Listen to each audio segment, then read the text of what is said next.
It's a new morning, and they're waking up to realize they have permission to build the robot and zero tools, zero knowledge of where to acquire those tools, zero knowledge of the cost of those tools.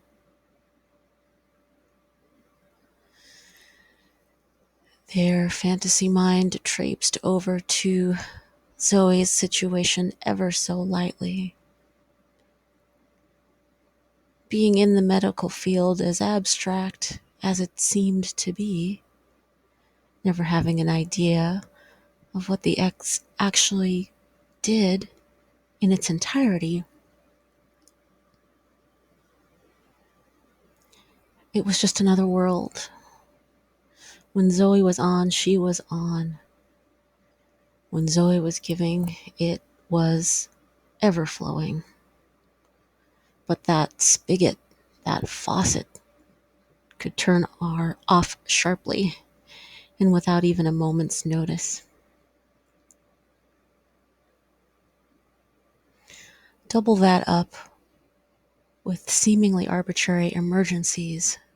There would always be a task that needed to be done, or a set of steps that led to the task that had to be done, and they never knew what the task was until it was already too late, and they were already on probation, and they had already done something wrong, and they had to write it right away, and it was so expensive, and they had to pay for it, and if they didn't know how to, then they had to find a way to work it off. Hamster on treadmill forever and ever, and they thought this was love. No, love, they tell themselves now. Sweet love, this was not love. Or if it was, it wasn't your idea of love. You are not a series of tasks on a to-do list. And Zoe, possibly understandably, was aggrieved because once the pandemic hit, she couldn't find a servant on every corner anymore. People to deliver things, restaurants to make things. She could afford it all day and all night, but she couldn't always get it. Or she couldn't get her favorite this or that thing, and it really fucked with her whole feng shui, they thought, if it wasn't already fucked. And what do you get the person who has everything? More power if it's a certain kind of person. The things that Zoe was so aggrieved about felt like life on another planet. They couldn't relate, weren't trying to.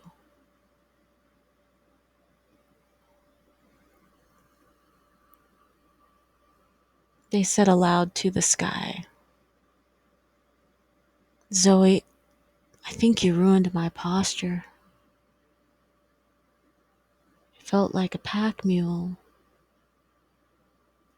for all that timeless time. And because I did that to myself with your ever-aggressive help, I have a lot to unpack. You don't owe me anything. I know you feel the world owes you everything, and you mostly still get it.